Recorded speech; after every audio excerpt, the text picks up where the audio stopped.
Withdrawing group, इसमें भी strength रहते हैं कि कौन ज़्यादा इलेक्ट्रॉन विड्रॉइंग, कौन ज़्यादा इलेक्ट्रॉन डोनेटिंग, स्ट्रेंथ रहते हैं। पर इलेक्ट्रॉन विड्रॉइंग नेचर को शो करने के कारण NO2 इलेक्ट्रॉन विड्रॉइंग ग्रुप होने के कारण क्या करेगा, ये इलेक्ट्रॉन लेगा, मतलब पहले से डिस्टेबलाइज कर रहा है बेंजीन रिंग को।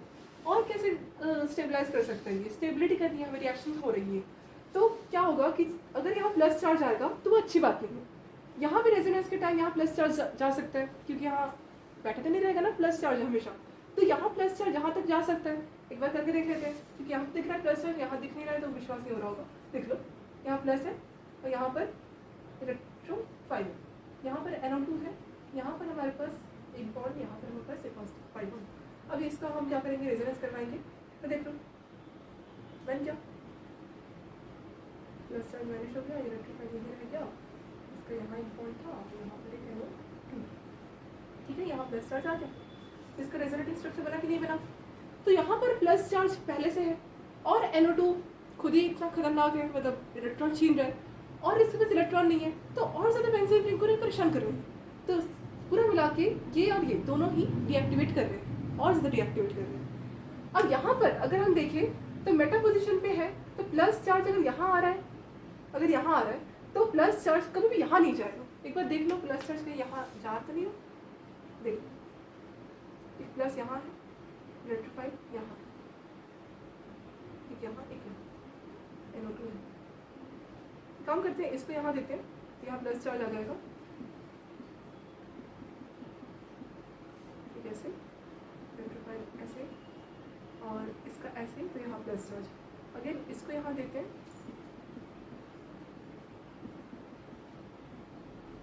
यहाँ एक बॉन्ड बना, यहाँ प्लस चार्ज बना, और यहाँ, ठीक है, यहाँ इलेक्ट्रोफाइल कैसे आया समझ। आई होप आपको क्लियर हुआ होगा कि प्लस चार्ज कभी भी NO2 के पास नहीं जा रहा, इसीलिए ये एक क्या है, मेजर प्रोडक्ट पर है, ठीक है। तो दोनों का मिक्सचर आपको देखने को मिलेगा, पर nature is Meta product in case of electron withdrawing nature over NO2 group. आया समझ। अब हम फटाफट से इलेक्ट्रोफिलिक सब्स्टिट्यूशन रिएक्शन को कंप्लीट हो गया, अब न्यूक्लियोफिलिक सब्स्टिट्यूशन रिएक्शन देख लेते हैं, ठीक है। आइए देखते हैं। समझने के बाद अब हम अपना जो इम्पोर्टेंट, जो हमारे आज का टॉपिक था सब्स्टिट्यूशन न्यूक्लियोफिलिक रिएक्शन, वो समझ पाएंगे। देखो फटाफट से इसको समझ लेते हैं, क्या है क्या है। फर्स्ट में we have to make one chlorobenzene और साथ साथ नाइट्रो ग्रुप भी ऐड होगा कुछ यहाँ। मैंने पहले बताया था कि क्लोरीन है, इसका मतलब ये है कि NO2 आपका कहाँ ऐड होगा, NO2 कहाँ ऐड होगा, with respect to chlorine NO2 आपको ऑर्थो या पैरा पोजिशन में ऐड करवाना है, ठीक है। अब देखो हम NO2 को नहीं देखेंगे, हम क्लोरीन को देखेंगे, with respect to chlorine we have to see. अब देखो इसको मुझे किसके साथ रिएक्शन करवानी है, OH नेगेटिव के साथ, मतलब एक स्ट्रॉन्ग बेस के प्रेजेंस में इसको रिएक्शन करवानी है। अब रिएक्शन करवाओ इसका, कैसे रिएक्शन करोगे। NO2 का जो मुझे बोलना चाहिए नेचर है वो इलेक्ट्रॉन विड्रॉइंग है, और हमको देखना पड़ता है कि NO2 कहाँ पर लाई कर रहे हैं, ठीक है। अब की बार हमको ये नहीं देखना कि इलेक्ट्रोफाइल इलेक्ट्रोफाइल से हो गया, कि न्यूक्लियोफाइल कहाँ पर आके अटैक कर रहे हैं, आई मीन न्यूक्लियोफाइल आके अटैक करेगा, पर जो आपके पास पहले से ग्रुप है इलेक्ट्रॉन विड्रॉइंग ग्रुप और इलेक्ट्रॉन डोनेटिंग ग्रुप, वो कहाँ लाई कर रहे हैं, ठीक है, इतना पता होना चाहिए। मतलब अब की बार जब न्यूक्लियोफिलिक सब्स्टिट्यूशन रिएक्शन देखना है, तो न्यूक्लियोफिलिक सब्स्टिट्यूशन रिएक्शन देखने के टाइम हमको ये नहीं देखना कि न्यूक्लियोफाइल आपका कहाँ जाके अटैक कर रहा है। It can attack on ortho, it can attack on para, it can attack on meta, but we have to see one thing that how the nucleophile means the previously nucleophile which is being attached on the benzene ring is wholly attached, is how it is attached. So यहाँ पर आपका NO2 मैंने पहले बताया कि it's a what, it's a, पहले से मैंने बताया ना, इलेक्ट्रॉन विड्रॉइंग ग्रुप। अब ये एक न्यूक्लियोफाइल हम नहीं बोलेंगे, हम न्यूक्लियोफाइल इसको बोलेंगे क्योंकि क्लोरीन को एक्चुअल में सब्स्टिट्यूट करेगा, पर पहले से आपके पास जो ग्रुप है जो हम देख रहे हैं NO2, वो देखना है। तो NO2 आपका नाइट्रो ग्रुप है, और ये नाइट्रो ग्रुप ही आपको मदद करेगा कि कहाँ पर नाइट्रो ग्रुप ऐड हो रहा है या कहाँ पर OH ग्रुप ऐड हो रहा है। इसकी मदद से हम समझेंगे कि आपका जो प्रोडक्ट है वो कहाँ मेजर है और कहाँ माइनर है। ओके, तो स्टार्ट करते हैं इसको समझना। इसको बहुत इजी वे में हम समझ सकते हैं। वैसे ही है जैसे हम पहले कर रहे थे, एरोमेटिसिटी जाएगी फिर वापस आएगी, हाइड्रोजन की मदद से हम करेंगे इसको।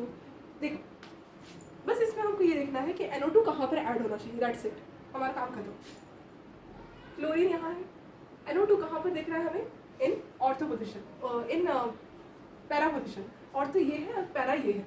तो पैरा पोजिशन में जब NO2 ऐड होता है ना तो वो एक मेजर प्रोडक्ट ही देता है। बताया जाता है कि जब हम सब्स्टिट्यूशन, न्यूक्लियोफिलिक सब्स्टिट्यूशन रिएक्शन करते हैं ऑन एरोमेटिक कंपाउंड्स,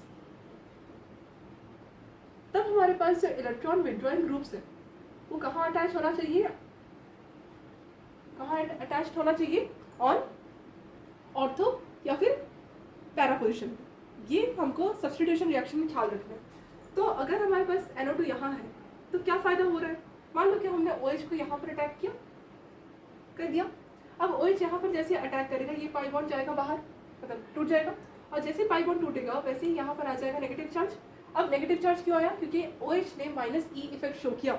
जो रिएजेंट है हमारे पास OH, वो हमने क्या किया, -E इफेक्ट शो करवाया, मतलब -E इफेक्ट शो करेगा ड्यूरिंग द रिएक्शन, मतलब इलेक्ट्रोमैग्नेटिक इफेक्ट नेगेटिवली। जहाँ पर आपके पास पाई इलेक्ट्रॉन मूव कर रहे हैं वहाँ पर डायरेक्ट अटैच नहीं हो रहा है रिएजेंट का, that is your -E effect show. अब यहाँ पर हमारे पास जो NO2 है वो एक इलेक्ट्रॉन विड्रॉइंग ग्रुप है, हम सबको पता है, बहुत बार आपने बोल दिया मैम, हम सबको समझ आ गया और याद हो गया कि NO2 आपका इलेक्ट्रॉन विड्रॉइंग ग्रुप है। अब जो NO2 इलेक्ट्रॉन विड्रॉइंग ग्रुप है इससे हमको क्या मदद मिलेगी, आपको मदद ये मिलेगी कि ड्यूरिंग द रेजोनेंस जब ये माइनस चार्ज यहाँ जब आएगा तो ये पाई बॉन्ड फिर टूट के यहाँ जाएगा, तो आपके पास कैसे रेजोनेटिंग स्ट्रक्चर बनकर आएगा, कुछ ऐसा।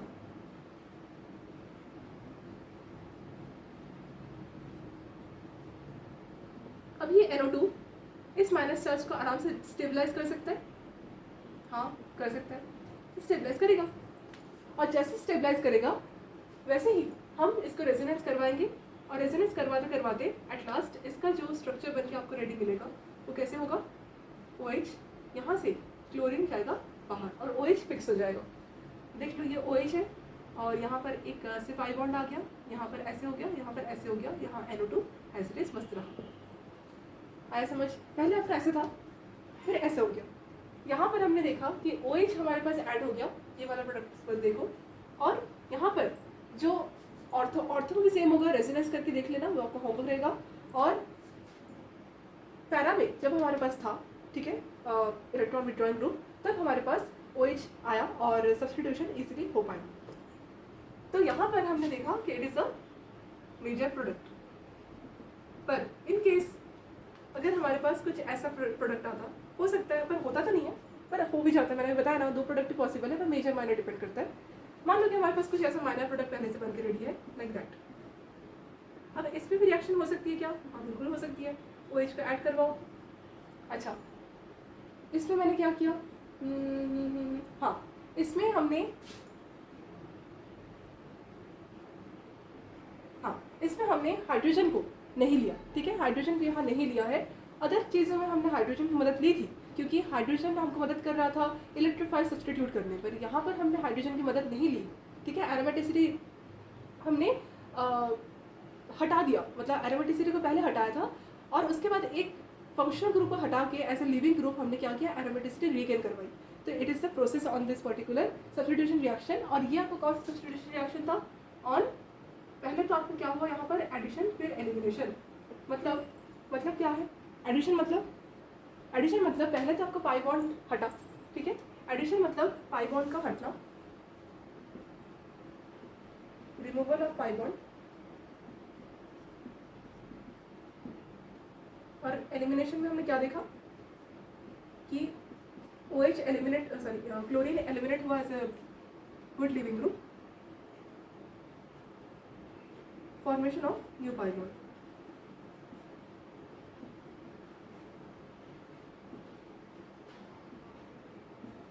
तो इतना आपको समझ होनी चाहिए। अच्छा एक और आपको डाउट आ रहा होगा कि मैम अगर हमारे पास NO2 यहाँ ऐड होता, लाइक दैट मैंने दिखाया है, तो फिर कैसे प्रोडक्ट बनता, या तो माइनर है ना, माइनर रहेगा। क्यों, क्योंकि इस टाइम जो आपका NO2 है उसमें माइनस चार्ज आएगा ही नहीं रेजोनेंस के टाइम। देख लो, मुझे विश्वास नहीं होता, यहाँ पर मैंने क्या किया, OH को ऐड करवा दिया, और यहाँ पर क्लोरीन है एक साइड में, और यहाँ पर मैंने ये पाई बॉन्ड को हटा के यहाँ माइनस कर दिया, और यहाँ यहाँ NO2 पहले से था और यहाँ पर आपका ये था और यहाँ ऐसे था। अब इसको यहाँ लाओ तो ये माइनस चार्ज इधर नहीं चले जाएगा। इसका देखो तो, ये देखो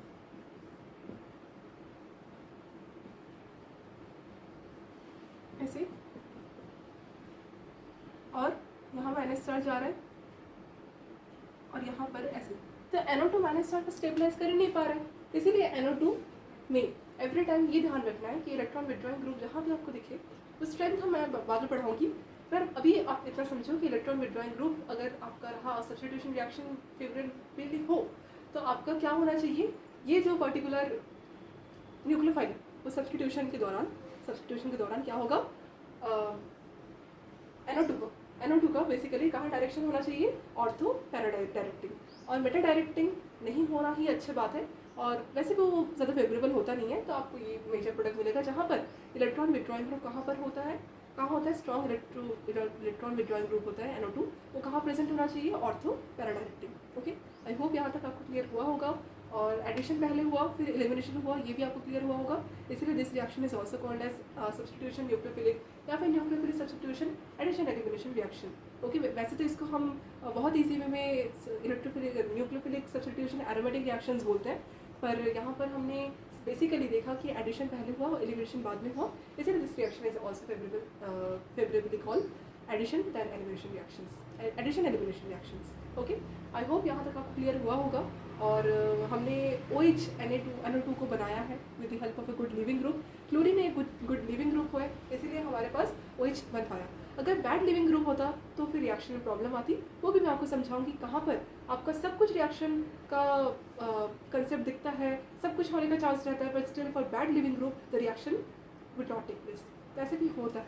ओके, तो यहाँ तक आई होप यहाँ आपको कुछ डाउट नहीं है, और अगर कुछ डाउट होगा तो कमेंट सेक्शन पे है कि खुला, वहाँ पर अपना कमेंट करना है, और कुछ भी डाउट हो तो मुझसे डायरेक्ट बात करनी है। ओके, तो कुछ भी आपको इस वीडियो से सीखने को अगर मिला तो प्लीज़ लाइक कीजिए, कमेंट कीजिए, और एक वीडियो बनाने के लिए बहुत मेहनत लगती है और अगर कुछ भी आपको लगा कि नहीं यहाँ पर सुधार होना चाहिए, यहाँ पर मुझे कुछ इम्प्रूवमेंट करना चाहिए, तो प्लीज़ आप बताएं, kindly tell me, and thank you for watching, and do subscribe my channel, and keep studying.